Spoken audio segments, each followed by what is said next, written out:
Dear students, 11 class के math paper first का पहला chapter angle and it's measurement आपके सामने है। इसका सबसे पहला टॉपिक हम जो स्टडी करने वाले हैं वो है डायरेक्टेड एंगल। तो एंगल एंड इट्स मेजरमेंट, इसकी जो एक्सरसाइज पहली एक्सरसाइज है उसको सॉल्व करने के लिए हमें जो ज़रूरी चीज़ें हैं वो समझ लेनी है, जो हम इस वीडियो में समझेंगे। तो डायरेक्टेड एंगल क्या होता है सबसे पहले हम ये देखते हैं। देखिए यहाँ पर आपको एक रे दी गई है, सपोज़ रे का नाम है ओ ए। ये रे अगर रोटेट होती है अराउंड पॉइंट ओ, तो रोटेशन की वजह से आप यहाँ पर देख सकते हैं कि सपोज़ ओ ए के अंदर रोटेशन हुआ और वो पहुँच गई पोजीशन ओ बी पर। पहले वो ओ ए इस पोजीशन पे थी और इस रे के अंदर रोटेशन हुआ और रोटेशन के बाद ये पहुँच गई पोजीशन ओ बी पर।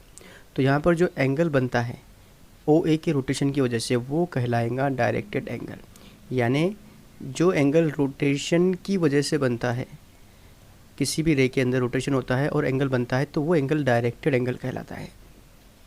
अब यहाँ पर आप देखिए कि स्टार्टिंग में जो रे थी वो पोजीशन ओ ए के ऊपर थी, यहाँ से रोटेशन स्टार्ट हुआ। तो ये जो दोनों भी है ओ ए ओ बी, ये एंगल की आर्म्स है, ठीक है। ये भी आर्म है एंगल की और ये भी आर्म है एंगल की।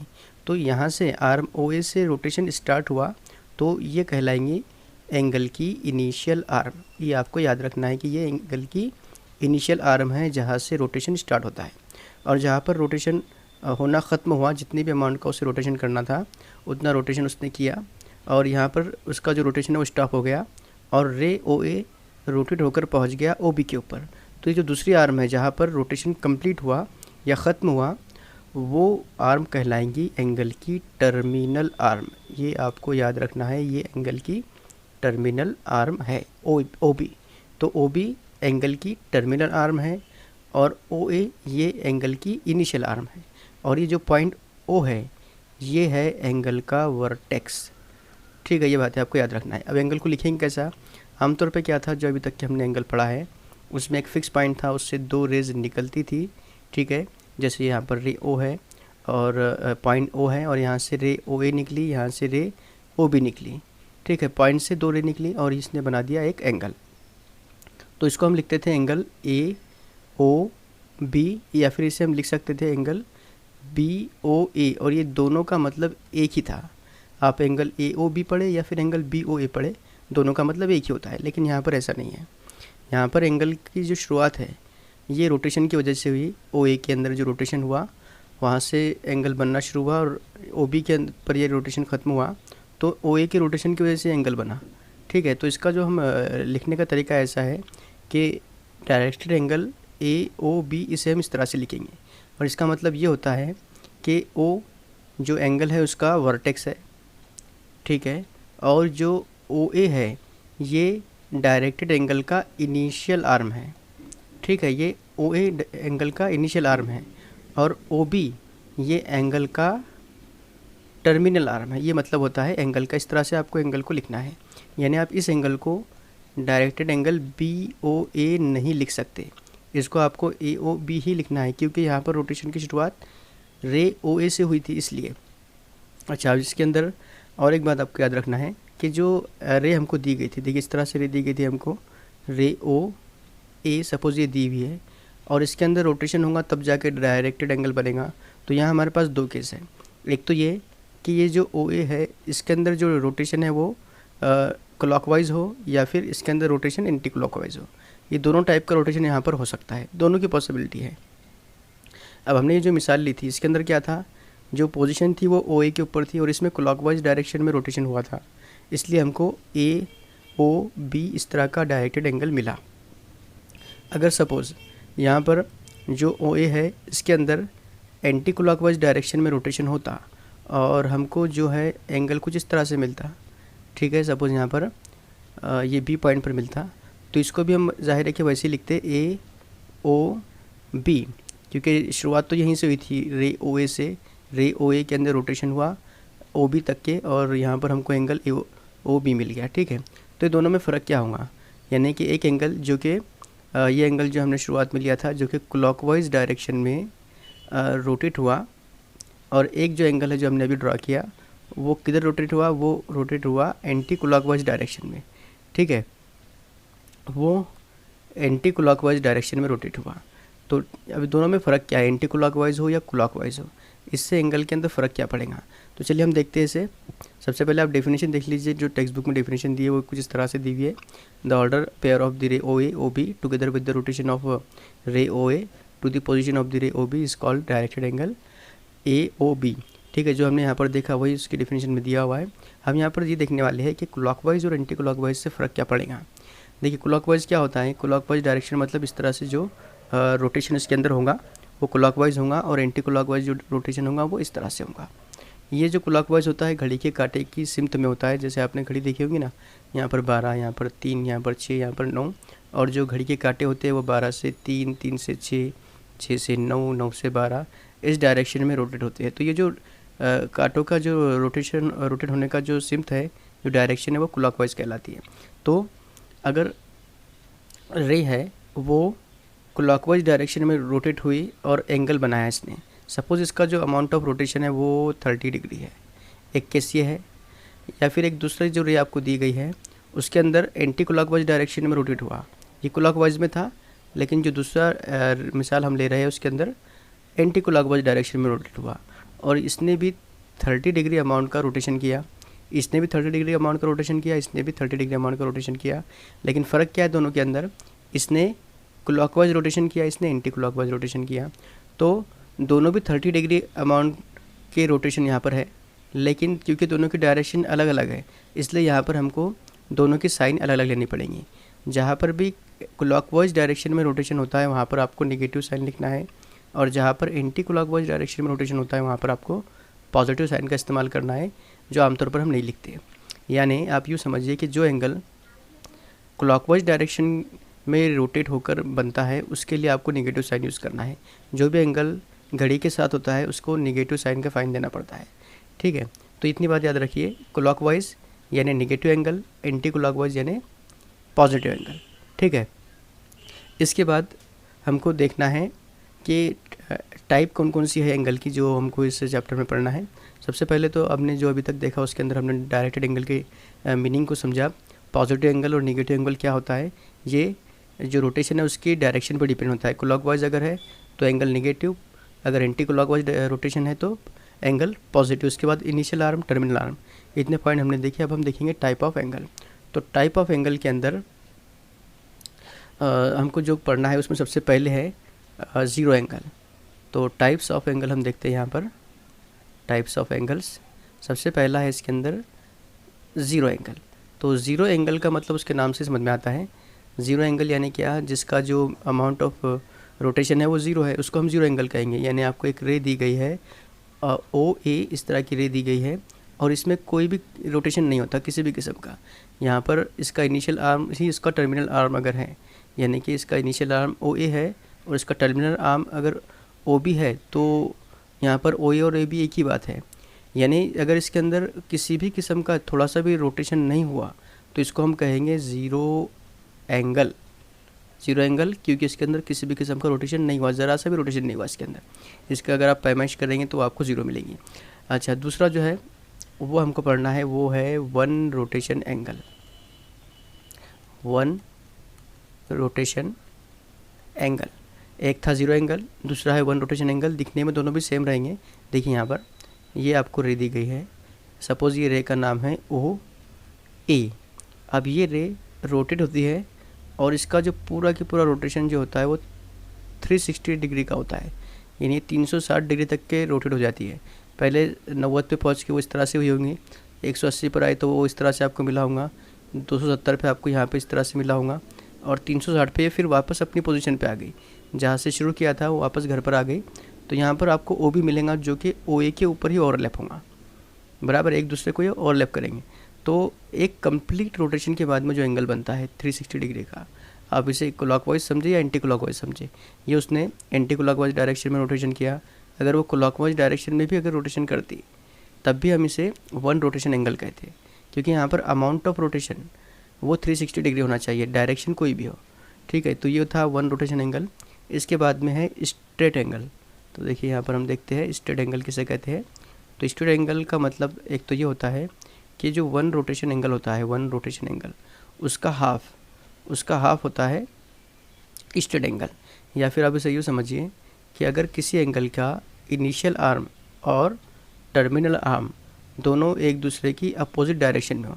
जैसे इसका ये इनिशियल आर्म है, सपोज़ ये इनिशियल आर्म है और ये टर्मिनल आर्म है, इसका डायरेक्शन इस साइड में है और इसका डायरेक्शन बिल्कुल अपोजिट साइड में है, तो ये एंगल कहलाएगा स्ट्रेट एंगल। या फिर इसका जो मेज़र होता है या तो उसका मेज़र 180 होगा पॉजिटिव या फिर निगेटिव 180 होगा।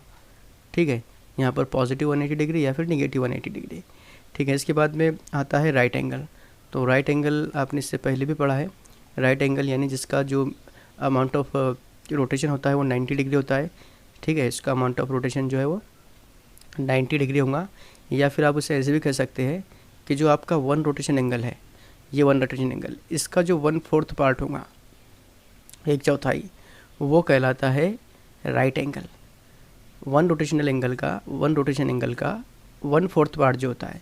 या फिर आप यूँ भी कह सकते हैं कि जो स्ट्रेट एंगल है, स्ट्रेट एंगल हमने देखा, स्ट्रेट एंगल का जो हाफ होता है, स्ट्रेट एंगल का हाफ वो होता है राइट एंगल, और वन रोटेशनल एंगल का 1/4 वो होता है राइट एंगल।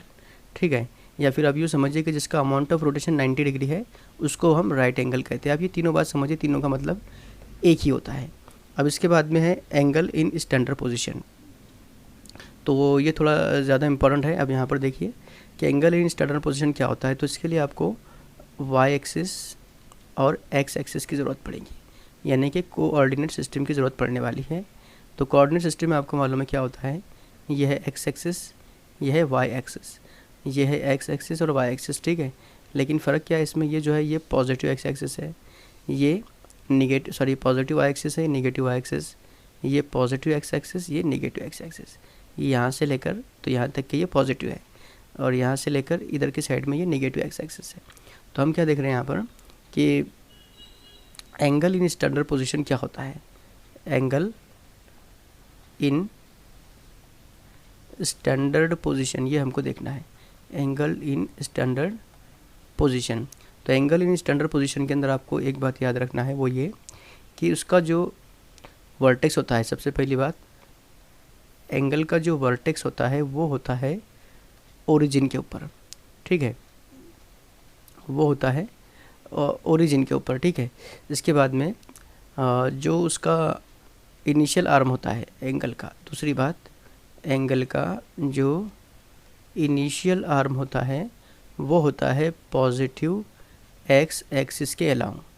ये बात आपको याद रखना है। दो चीज़ें सिर्फ, कि वर्टेक्स जो है वो ओरिजिन पे होगा, यानी जो उसका वर्टेक्स है वो 0 0 होगा, और जो उसका इनिशियल आर्म है वो पॉजिटिव एक्स एक्सिस के अलाउंग होगा। तब टर्मिनल आर्म के बारे में क्या है, यहाँ पर टर्मिनल आर्म जो है उसकी कहीं भी हो सकती है। टर्मिनल आर्म जो है वो किधर होंगी इसके बारे में हम कुछ कह नहीं सकते। किसकी बात कर रहे हैं हम यहाँ पर, हम बात कर रहे हैं एंगल इन स्टैंडर्ड पोजीशन। तो सबसे पहले उसका जो वर्टेक्स है यहाँ पर होगा ओरिजिन पर, और उसका जो इनिशियल आर्म होगा वो होगा अलोंग पॉजिटिव एक्स एक्सिस। ठीक है, अब यहाँ पर इस तरह का जो एंगल बन गया ये हो गया एंगल इन स्टैंडर्ड पोजीशन। या फिर आप इस तरह से भी कह सकते हैं, ये वाई एक्सिस, एक्स एक्सिस, ये उसका इनिशियल आर्म, और ये एक एंगल बन गया यहाँ पर इस तरह से।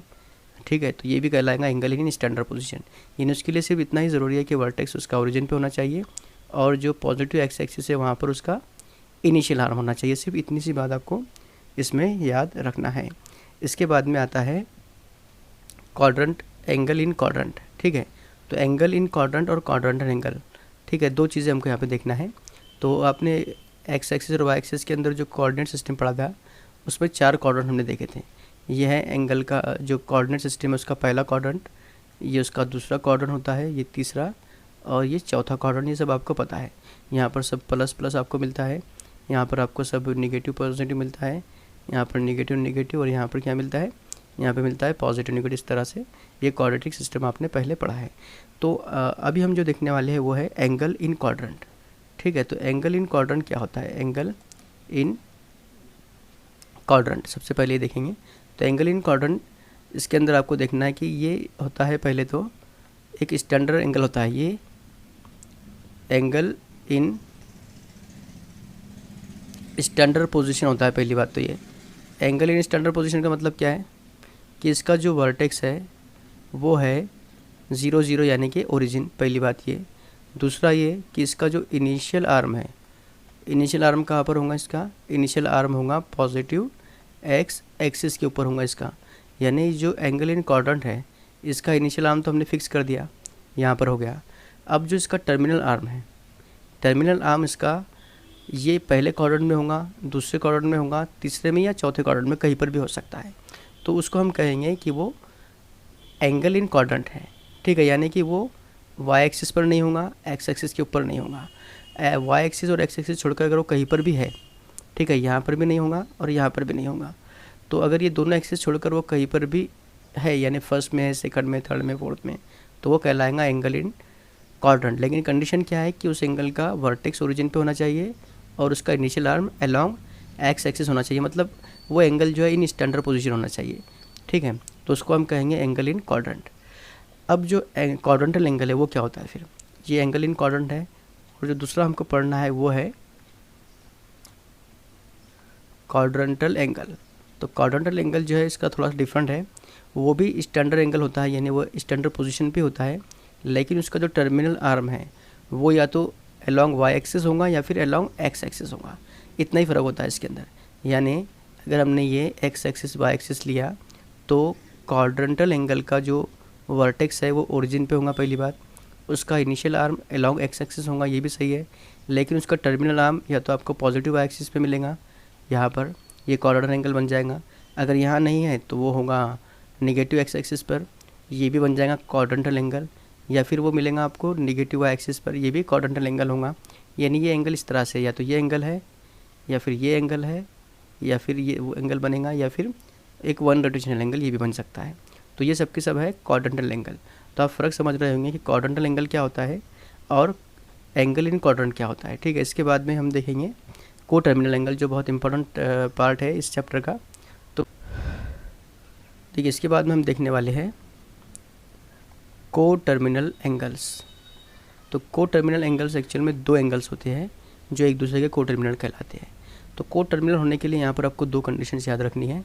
पहली कंडीशन ये कि जो दो एंगल दिए जाएंगे उनका जो अमाउंट ऑफ रोटेशन होगा वो अलग अलग होगा, डिफरेंट होगा, यानी कि वो सेम नहीं होगा, ठीक है। उसके बाद में दूसरी बात जो होगी, इनके जो इनिशियल आर्म है, initial arm and terminal arm, ठीक है, दोनों भी आर्म जो है इसके सेम पोजीशन के ऊपर होंगे। ये जो होंगे वो सेम पोजीशन पर आपको देखने को मिलेंगे। क्या क्या यहाँ पर याद रखना है आपको, अगर दो एंगल को टर्मिनल है या नहीं है चेक करने के लिए, अमाउंट ऑफ रोटेशन देखो वो अलग अलग होना चाहिए, और initial arm and terminal arm दोनों भी सेम पोजीशन के ऊपर होने चाहिए। मिसाल के तौर पर एक एंगल है यहाँ पर सपोज़ 90 डिग्री का, और एक एंगल है 450 डिग्री का, या 450 की बजाय हम यहाँ पर नेगेटिव 270 भी ले सकते हैं, ये भी हम कंसिडर करेंगे बाद में। एक 90 डिग्री है सपोज, एक 270 है विद नेगेटिव साइन। अब अगर मैं इसको प्लॉट ड्रॉ करूँ यहाँ पर, जैसे यहाँ पर वाई एक्सिस है, एक्स एक्सिस है, इसकी ज़रूरत नहीं है लेकिन समझने के लिए मैं यहाँ पर ड्रॉ कर रहा हूँ इसको। तो 90 डिग्री का एंगल बनाने के लिए क्या होगा, अगर मैं यहाँ से स्टार्ट कर रहा हूँ, क्योंकि पॉजिटिव है इसलिए इसका जो रोटेशन है वो एंटी क्लॉकवाइज डायरेक्शन में होगा, और यहाँ पर हमको मिल जाएगा ये 90 डिग्री का एंगल इस तरह से।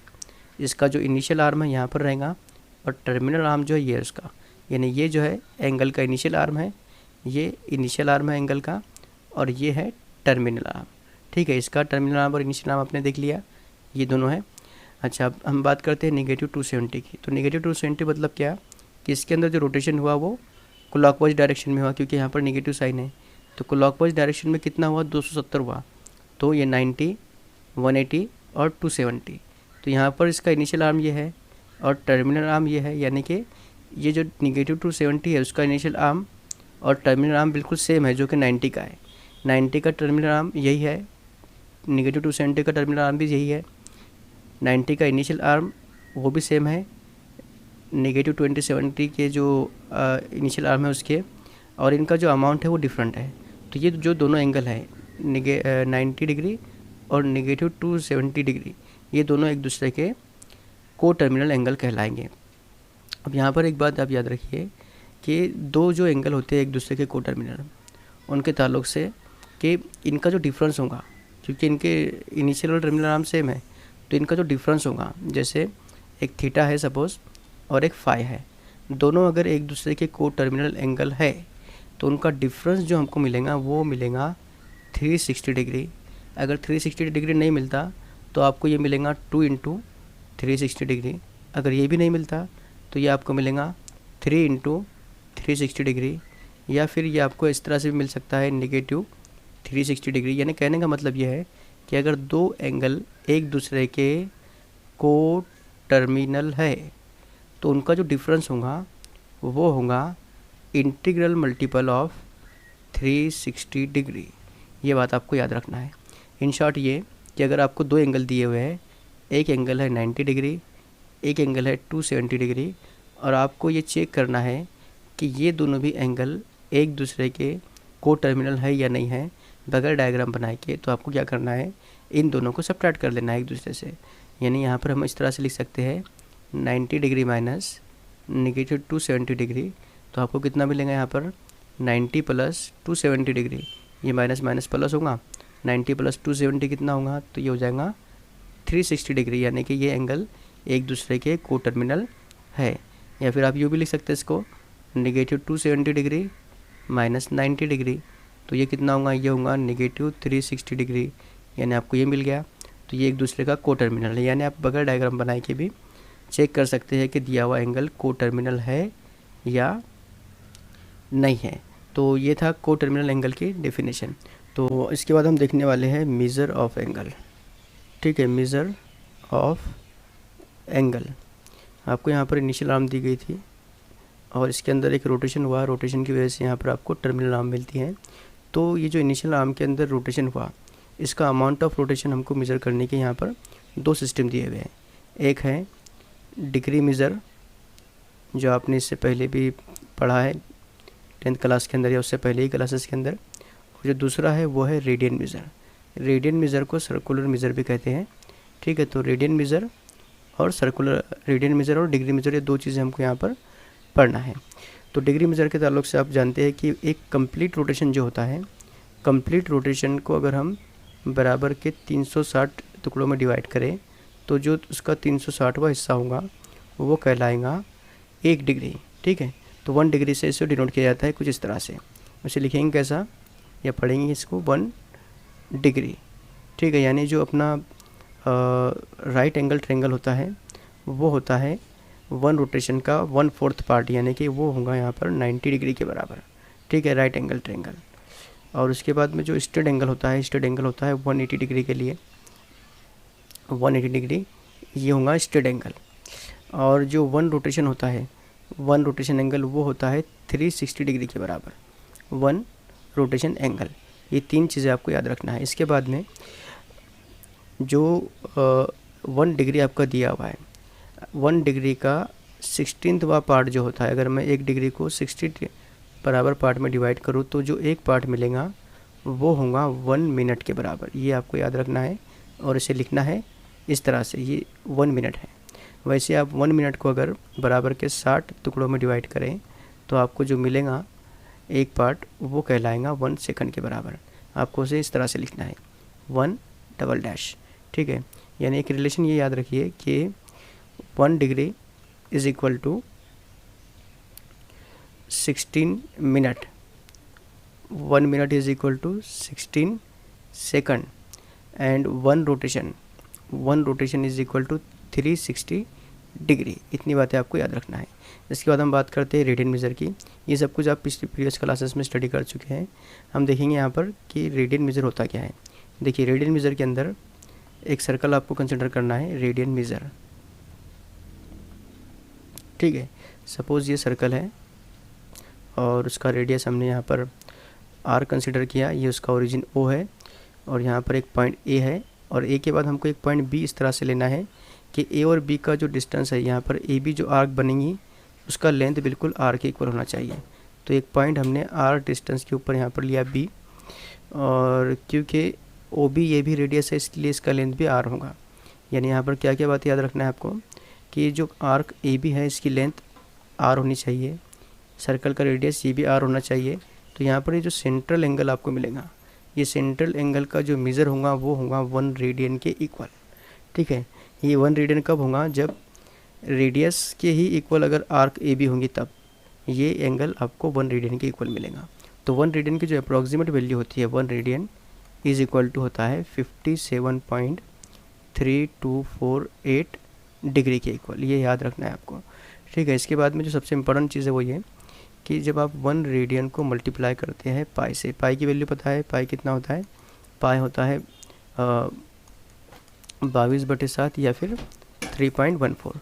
तो 1 रेडियन इंटू पाई ये होता है 180 डिग्री के बराबर। ये रिलेशन आपको हमेशा याद रखना है, ठीक है। तो देखिए यहाँ पर जो पाई रेडियन है, पाई रेडियन का मतलब यहाँ पर पाई में और पाई रेडियन में फ़र्क आपको समझना चाहिए। पाई यानी 22/7 या 3.14 और पाई रेडियन यानी पाई रेडियन होता है 1 रेडियन इंटू पाई, ठीक है। ये दोनों में ये डिफरेंस आपको याद रखना है। तो पाई रेडियन होता है 180 डिग्री के बराबर। उसी तरह से अगर मुझे 90 डिग्री लिखना है तो पाई बाई 2 या पाई रेडियन बाई 2 ये होगा 90 डिग्री के बराबर। वैसे ही पाई रेडियन बाई 4 अगर मैं लिखता हूँ तो इसका मतलब होता है 45 डिग्री, ठीक है। यानी जहाँ पर भी पाई है वहाँ पर आप 180 रखिए, जैसे 180/2 90 होगा, 180/4 45 होगा। वैसे ही आप 180/3 अगर लिखें तो आपको मिलेगा 60 डिग्री, यानी 180 यानी पाई रेडियन, तो pi radian by 3 equal to होगा 60 डिग्री के बराबर। वैसे ही 180/6 अगर मैं लिखता हूँ तो ये होगा पाई बाय 6 के इक्वल, यानी कि 180/6 कितना होगा, ये होगा 30 डिग्री के बराबर। तो ये सारे के सारे रिलेशन जो है वो आपको याद रखना है। जब हम अलग अलग टाइप की मिसाल लेंगे तब ये और भी आपको पक्के याद हो जाएंगे। तो इसके लिए सिर्फ आप इतना याद रखिए कि pi radian equal to 180 degree है, और इसी के हिसाब से फिर बाकी कैलकुलेशन आप वक्त पर भी कर सकते हैं जब इसकी ज़रूरत पड़े। इसके अलावा जो 2 पाई होगा ज़ाहिर है कि वो 180 का डबल यानी कि 360 डिग्री होगा। तो इतना सब कुछ हमको ये मेज़र ऑफ एंगल के अंदर पढ़ना है। मेज़र ऑफ एंगल के अंदर 2 चीज़ें कौन कौन सी है, एक तो डिग्री मेज़र है। डिग्री मेज़र क्या होता है, तो डिग्री मेज़र आपको पता है कि जो 1 रोटेशन होता है, 1 रोटेशन का 1/360 पार्ट जो होता है, सॉरी 1/360 नहीं, 360वां हिस्सा जो होता है 1 रोटेशन का, वो होता है 1 डिग्री। और 1 डिग्री का जो 60वां हिस्सा होता है वो होता है 1 मिनट। 1 मिनट का जो 16वां हिस्सा होता है, ठीक है, वो कितना होता है, वो होता है 1 सेकंड के इक्वल। ये सारे रिलेशन आपको पता होने चाहिए। उसके बाद में रेडियन के अंदर क्या है कि रेडियन की जो वैल्यू होती है वो होती है 57.3248 इस तरह से। और पाई की जो वैल्यू होती है वो 22/7 है, लेकिन पाई रेडियन की जो वैल्यू है वो 180 डिग्री के बराबर होती है। पाई रेडियन यानी 180 डिग्री। बस इतना ही हमको यहाँ पर पढ़ना है। इसके बाद इसके ऊपर या इस पर डिपेंड जो एग्जांपल्स है वो एक्सरसाइज 1.1 के अंदर है, वो मिसालें भी हम इंशाल्लाह सॉल्व करेंगे। आज के वीडियो में बस इतना ही। अगले वीडियो में हम एक्सरसाइज 1.1 के साथ हाजिर होंगे।